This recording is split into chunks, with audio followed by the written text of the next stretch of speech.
ये जो 10 वाद हैं उनके बारे में ओझा जी जो है उसका मूल कहीं ना कहीं नासदीय सूक्त से लेते हैं और कहते हैं श्रुतः श्रुतिभ्यो सदसत् प्रवादो रजः प्रवादश्च बहु प्रसिद्धः व्योमा परावा रणः प्रवादः च अम्भः प्रवादो मृतः मृत्युवादः वाद अहोरात्र कृतश्च दैवः संदेहवादो अथ विनिर्णयात्मा सिद्धान्तवादश्च तदनन्तरन्ये अनेक वादाः इति तान् वदामः। उन्हीं वादों, उन 10 वादों के अंतर्गत जो अहोरात्रवाद है, उसी के अंतर्गत जो ब्रह्म विषयक ब्रह्म शास्त्र ब्रह्म विज्ञान विषयक जो अवधारणा है, उसी में जो 10 आपने अधिकार या अध्यायों का जो अभी प्रकरण जाना है, समझा है, उन्हीं में मेरा जो विषय है वो प्रत्युत्पन्न आत्मतंत्र, जिसके अंतर्गत वैश्वानर, तेजस और प्राज्ञ, इन तीनों की अवधारणा के साथ साथ कुछ अन्य मत जो है, सृष्टि विषयक जो मत है, वो मधुसूदन ओझा जी ने प्रकट किए हैं। हम उन्हीं पर अपनी प्रयास करेंगे कि जो 20 मिनट का समय मिला है, चूंकि एक बजे का समय इस सत्र के समापन का है, तो प्रयास ये रहेगा कि 15 मिनट के अंदर अपनी बात को विराम दें।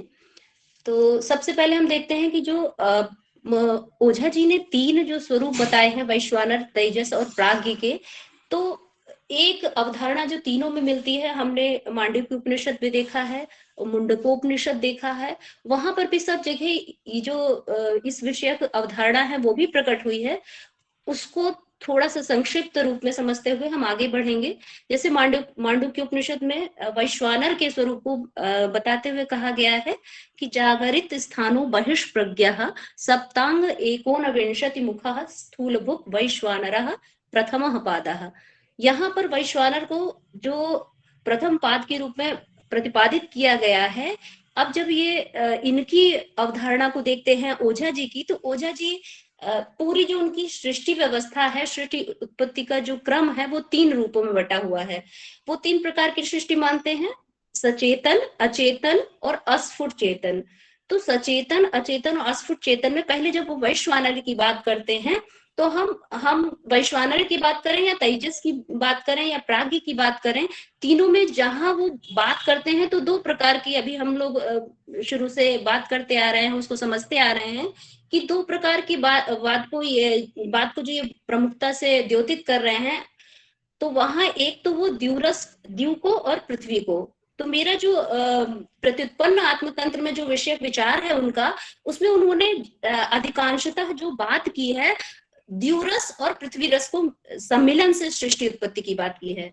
और वैश्वानर की जब बात करते हैं तो वो कहते हैं कि वैश्वानर जो है उसका द्यूरस, एक जगह ऐसा होता है कि द्यूरस प्रमुख रूप में, प्रधान रूप में रहता है, और जो पृथ्वी है, पृथ्वी रस है या पृथ्वी है, वो पात्र रूप में रहती है। और दूसरी जगह ऐसा होगा जहां पात्र रूप में द्यूरस हो जाएगा और पृथ्वी रस जो है वो प्रधान मुख्य रस के रूप में होगी। इस प्रकार से सृष्टि उत्पत्ति का क्रम ये कहते हैं। वैश्वानर पर जब विचार करते हैं तो कहते हैं ओझा जी कि द्यूरस यहाँ पर मुख्य रूप में रहता है और पृथ्वी रस जो है संयोग रूप में या पात्र रूप में रहती है। और समस्त पृथ्वी लोक जो है इसी पृथ्वी रस परायण नर के रूप में और समस्त द्यू लोक जो है वो पात्र के रूप में इस विश्व को अभिहित वो करते हैं। और साथ में ही उसकी, इन दोनों की परस्पर अन्वयता से जो नाम एक निकल कर उनके सामने आता है, वो वैश्वानर के नाम से आता है। और इसकी इसकी जो उत्पत्ति में वो बार बार कहते हैं कि वैश्वानर पार्थिव है, अग्नि का स्वरूप है और भू पर विराजमान है। तेजस रूप की जब हम परिकल्पना देखते हैं तो मांडुक्य उपनिषद में जब जहां वो इसको द्वितीय पाद के रूप में बताते हैं, तो वहीं पर ओझा जी कहते हैं यहाँ पात्र रूप में पृथ्वी रस को मानकर और द्यू रस से संयुक्त करके जो द्वितीय प्रकार है तेजस, उसके द्वारा सृष्टि की संकल्पना कर रहे हैं। यहाँ जो पृथ्वी पात्र है वो द्यू रस की अपेक्षा जब समानता रूप में, संयोग रूप में आता है, तो उस आत्मा को तेजस रूप कहते हैं। भूमि पात्र बनती है, अंतरिक्ष अथवा द्यूरस की मुख्यता हो जाती है यहाँ पर। और साथ में ये भी कहते हैं कि तेज जो है यहाँ सूर्यवत होता है, सूर्य के समान, और प्राण रस से वृद्धि करता है। इस कारण से ही ये जो आत्मा है वो तेजस कहलाता है। तीसरा जो इनका प्राज्ञ रूप है, उसमें मांडुक्य उपनिषद में उसकी जब प्राज्ञ की परिभाषा देखते हैं तो वहां पर जैसे हम देखते हैं कि कभी कभी हमारे अंदर से ये बात होती है कि मैं बहुत सुख पूर्वक सोया, मैंने यत्र सुप्तो न कश्चन कामम कामयते न कश्चन स्वप्नम पश्यति तत् सुषुप्तम। तो उस सुषुप्ति अवस्था के बाद जो आनंदमय अवस्था है उसको मांडुक्य उपनिषद में तृतीय पाद के रूप में अभिहित किया गया है। ओझा जी प्राज्ञ के बारे में जब कहते हैं तो कहते हैं जहां तेजस की अपेक्षा से द्यूरस और भी अधिक होता है, तब ये ऐश्वर्यशाली जो आत्मा है वो प्राज्ञ रूप में कहलाती है। यहाँ कहते हैं जो प्रज्ञा है वही सूर्य के रूप में प्रकाशित होती है और मनोरथ से ये प्रवर्धित होती रहती है। तो इस जो आत्मा का स्वरूप है उसको वो प्राज्ञ रूप में कहते हैं। और कहते हैं बृहदारण्यक उपनिषद में भी वचन मिलता है कि एषो अस्य परमम आनंदः। तो इस रूप में भी हम मानते हैं ये जो प्रकृष्ट आनंद की अवस्था रूप में प्राज्ञ का इन्होंने स्वरूप प्रदर्शित किया है। इसके अतिरिक्त वैश्वानर तेजस और प्राज्ञ के स्वरूप पर विभिन्न ऋषियों का भी मत यहाँ पर उपस्थापित किया गया है, जिसमें सबसे पहले तित्तिरी आचार्य जो हैं उनका मत प्रस्तुत करते हुए कहते हैं कि अपनी कोटि की प्रमुखता अथवा संसर्ग से ये जो तीन नाम जाने जा रहे हैं वो वैश्वानर तेजस या प्राज्ञ रूप में प्रकट होते हैं।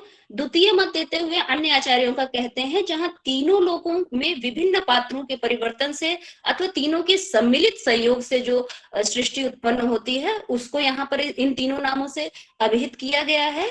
तीसरा मत यहाँ पर प्रस्तुत किया गया है ऋषियों का कि वैश्वानर जो है वो पूर्ण पुरुष का शरीर है, सारा संसार जो है उसका समष्टि परक शरीर है, अनाहत शब्द जो है वो उसका घोष है और उसी तरह से वो व्याप्त है। जैसे खाया हुआ हम अन्न देखते हैं हमारे शरीर में व्याप्त हो जाता है, उसी तरह वो सृष्टि में संसार में व्याप्त है। आगे एक और आचार्य का मत यहाँ ओझा जी देते हुए कहते हैं, शाकपूड़ी आचार्य का मत, कि ये जो सारी सृष्टि है वो आदित्य से ही उत्पन्न होती है। तो इस प्रकार ये कई सारे ऋषियों का मत देते हुए अंततः याज्ञवल्क्य ऋषि का मत देते हुए श्रुतियों का भी संदर्भ देते हैं, मैत्रायणी का वेदादि श्रुति का संदर्भ देते हुए कहते हैं कि जो भौम रस है वो दिव्य रस से समायोजित जब होता है तो वो अग्नि को उद्भावित करता है। अब यही वैश्वानर जो है जिसको हमने पुरुष सूक्त में भी देखा है, सहस्त्र शीर्षा सहस्त्र नेत्र वाला और सहस्त्र पाद वाला श्रुतियों में कहा गया है, इसी प्रकार का स्वरूप यहाँ पर प्रतिपादित किया गया है। और यही वैश्वानर समष्टि रूप में एक रूप में और व्यष्टि रूप में भिन्न भिन्न रूपों में पृथक पृथक रूपों में दिखाई देता है। यहाँ पर इन्होंने वाक प्राण और मन इनके स्वरूप का भी प्रतिपादन किया है और कहा है कि जब द्यूरस और भूरस इन दोनों की एकता होती है तब उसका जो स्वरूप है वाक प्राण व मन के रूप में उपस्थापित होता है। अपनी जाति के संसर्ग से ये जब ये वशीभूत होते हैं तो ये तीनों वैश्वानर तेजस प्राज्ञ आदि नामों से जाने जाते हैं। आगे हम देखते हैं कि यहाँ पर सृष्टि उत्पत्ति विषय जो मत है जिसमें सचेतन अचेतन और अस्फुट चेतन वाली सृष्टि की बात की गई है, तो वहां पर ये बात कहते हैं कि जब न्यून या अधिक इनकी तारतम्यता होती है, ये द्यूरस और पृथ्वी रस की, तो उसी के द्वारा ये पार्थिव वैश्वानर अंतरिक्षस्थ प्राज्ञ और तेजस स्वरूप वाले जो तेजस स्वरूप है इसकी सृष्टि होती है।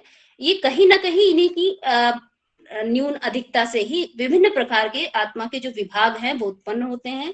सबसे पहले हम देखते हैं यहाँ पर ओझा जी कहते हैं कि अचेतन सृष्टि होती है। तो अचेतन सृष्टि के बारे में बताते हैं कि सबसे पहले कांच, बादल, मुक्ताफल, वज्र, नील, माणिक्य, गारुतमणि, पुष्पराग, लौह, रजत, हिरण्य, ताल आदि इन सबको वो अचेतन वर्ग में रखते हैं। और द्वितीय स्तर पर जब वो बात करते हैं तो उसमें स्तंभ अर्थात गुल्म, लताएं, तृण, औषधि, वृक्षगण आदि जो अस्फुट चेतना वाली सृष्टि है उसके बारे में वो बात करते हैं। लेकिन ये कहते हैं इनमें चेतना तो होती है लेकिन वो स्पष्ट नहीं होती, अतः वो एक स्थान से दूसरे स्थान तक नहीं जा सकते। तो तृतीय प्रकार की जब सृष्टि की बात करते हैं तो वहां बताते हैं वो कि यहाँ कृमि और कृमि के साथ साथ पृथ्वी पर पैर रखकर चलने वाले पुच्छ, मुख, अंग आदि वाले पशु आदि अंग वाले जो कीट पतंग आदि हैं वो उत्पन्न होते हैं। और वे ये कहते हैं ऐसे भी यहाँ पर आगे कहते हैं जैसे जैसे इसमें द्यूरस बढ़ता जाता है भूकर्ष बल अर्थात गुरुत्वाकर्षण बल भी इनमें कम होता जाता है। इस पूर्ण पुरुष जो है जिसकी संकल्पना यहाँ की गई है, उसके ऊर्ध्व भाग पर भुवः अर्थात अंतरिक्ष लोक को प्रतिष्ठित मानते हैं ये, और उसी की एक आभा से स्कंभ और पुच्छ मुख वाले पाद आदि जीव जो है उनकी उत्पत्ति मानते हैं। इसकी बात कहते हैं जब और अधिक ये रस बढ़ता है तो उससे कई बार मध्यम शरीर वाले या अधिक पैरों वाले जीव जीव भी उत्पन्न होते हैं। तो यहाँ पर वो 8 पैरों वाले ऑक्टोपस के बारे में, 6 पैरों वाले भ्रमर आदि के बारे में, 4 पैरों वाले पक्षीगण और 2 पाए जीवों के बारे में की उत्पत्ति के बारे में यहाँ चर्चा करते हैं। पुनः पृथ्वी के जो भीतर शिर वाले जो कृमि है उसके क्रम में ऊर्ध्व अंतरिक्ष में उड़ने वाले ऐसे कीट या शिर आदि वाले उनके बारे में भी उत्पत्ति की बात करते हैं। जब पशुओं और पक्षियों की बात करते हैं तो उनके जिनके उठे हुए पंख होते हैं या उठे हुए सिर होते हैं, ऐसे उत्पत्ति की बात यहाँ करते हैं। पशु व मनुष्य के समान सिर वाले भी तब उत्पन्न होते हैं जब उसमें द्युरस और अधिक विशिष्ट रूप में हो जाता है, तब मनुष्य की उत्पत्ति मानते हैं। और मनुष्य के साथ में ये कहते हैं यहाँ पर इंद्र अर्थात जो जीवात्मा है उसकी अतिशयता होती है, वहां विज्ञान संपन्नता होती है, इसी कारण मनुष्य की उत्पत्ति होती है। और क्योंकि ये सारे गुण वहां इकट्ठे हो जाते हैं, इसी कारण वो विद्या संपन्न होता है, वैज्ञानिक विद्वान समस्त शास्त्रों का वो निर्माण कर सकता है। जब द्युरस और अधिक बढ़ता है तो अंतरिक्ष में उत्पन्न होने वाले भी जीव कुछ उत्पन्न होते हैं जिनकी वो संज्ञा देव या पितर रूप में भी देते हैं। और भूतल पर जो भूतल पर ना होकर जो स्वर्गादि स्थलों पर रहते हैं, ऐसी चर्चा करते हैं। और कुछ लोग तो ऐसा कहते हैं कि 12 योजन के नीचे चंद्रलोक में तैरते हुए, ऐसे चंद्रलोक से भी परे भी और चंद्रलोक में तैरते हुए ऐसे उत्पत्ति की भी यहाँ संकल्पना नजर आती है। इसके अतिरिक्त सूर्य की जो ज्योतियां हैं, जहां सूर्य होते हैं वहां उनकी संज्ञा ब्रह्म संज्ञा या परम जन, उनको ऐसी संज्ञा से प्रतिपादित किया गया है। इस प्रकार हम देखते हैं कि क्रमिक रूप से प्रारंभ करके मनुष्यों के अंतिम जीवों की सृष्टि जो है बुद्धि इंद्रिय व शक्ति की वृद्धि के साथ साथ ये प्रतिपादित यहाँ पर करते हैं। कहते हैं कि मनुष्यों की तो 11 इंद्रियां होती हैं जो ज्ञान क्रिया और शक्ति इन तीनों से विशेषित होती है। देवों में उससे अधिक शक्ति की वृद्धि होती है। सहज स्वभावता जो प्रादुर्भूत होने वाली शक्तियां हैं उनके साथ साथ हम जब देखते हैं कपिल आदि उनका सांख्य दर्शन देखते हैं, वहां पर भी इसी प्रकार की जो 8 सिद्धियों और 9 तुष्टियों की बात है उसका भी यहाँ प्रसंग देते हुए कहते हैं कि ये कुछ यहाँ पर ऐसे भी देवता होते हैं जो अदृश्य होते हैं, कुछ ऐसे होते हैं जो अंतरिक्ष में होते हैं या अन्यत्र होते हैं, परंतु कह रहे हैं चिरकाल तक या आज तक अद्यावधि पर्यंत कहीं पर भी कहीं हम इनका प्रत्यय प्राप्त कर पाते हैं, कहीं अदृश्य होने के कारण हम इनका प्रत्यय नहीं कर पाते हैं।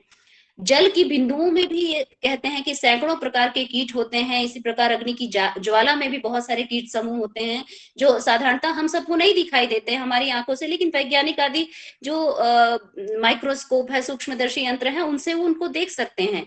इसी प्रकार जो देवता आदि भी हैं वो अदृश्य होते हैं, वो भी परीक्षा के द्वारा अनुभूत किए जाते हैं। इसलिए कई बार ऐसा होता है कि हम उनका ज्ञान नहीं कर पाते हैं, प्रत्यय नहीं हो पाता है, लेकिन उनकी है सत्ता और वो ज्ञान कला में हमसे बहुत श्रेष्ठ है।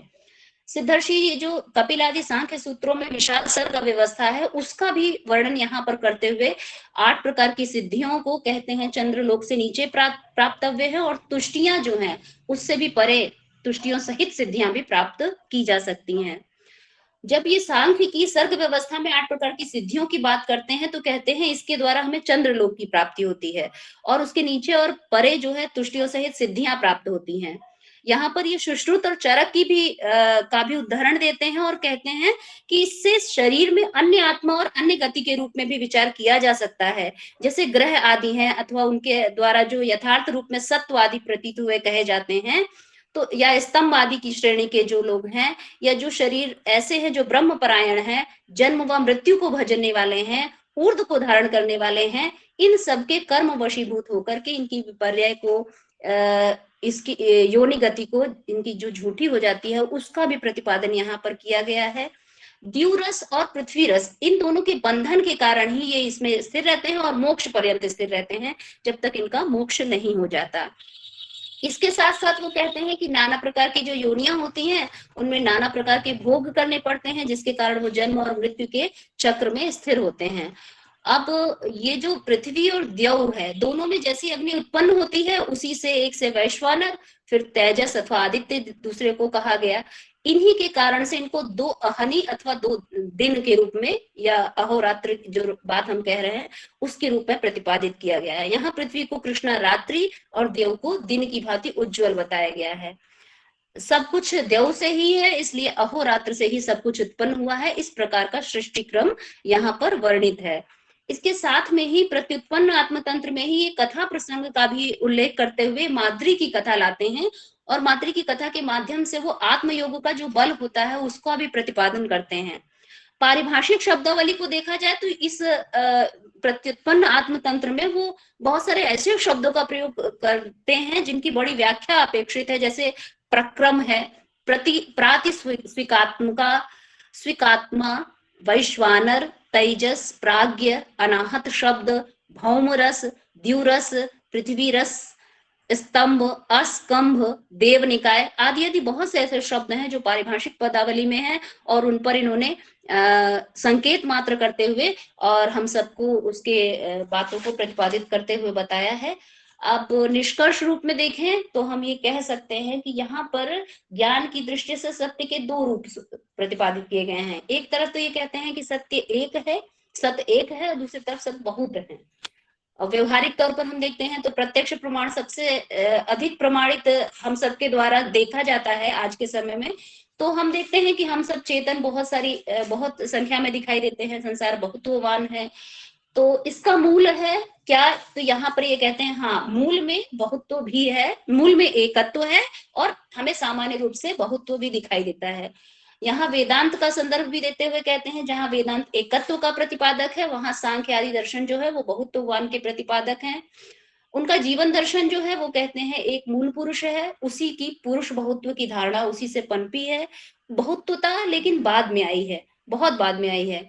जब ये शंकराचार्य के ब्रह्म की भी बात करते हैं, न्याय वैशेषिक के 7 पदार्थों की बात करते हैं सृष्टि में, वहां बहुत्ववादी प्रतिपादित करते हैं। सांख्य और योग की दृष्टि में भी बात करते हुए कहते हैं द्वैतवाद की प्रतिष्ठापना करते हैं। तो ओझा जी का को साक्षात रूप में देखा जाए तो द्वैतवाद मान्य है, और इस प्रत्युत्पन्न आत्म तंत्र में जो भी बात की गई है वैश्वानर, तेजस और प्राज्ञ को मान करके, उससे यही प्रतीत होता है कि वो अहोरात्र को ही इसका मूल मानते हुए इन वैश्वानर, तेजस और प्राज्ञ को के द्वारा इसको प्रतिपादित करते हैं।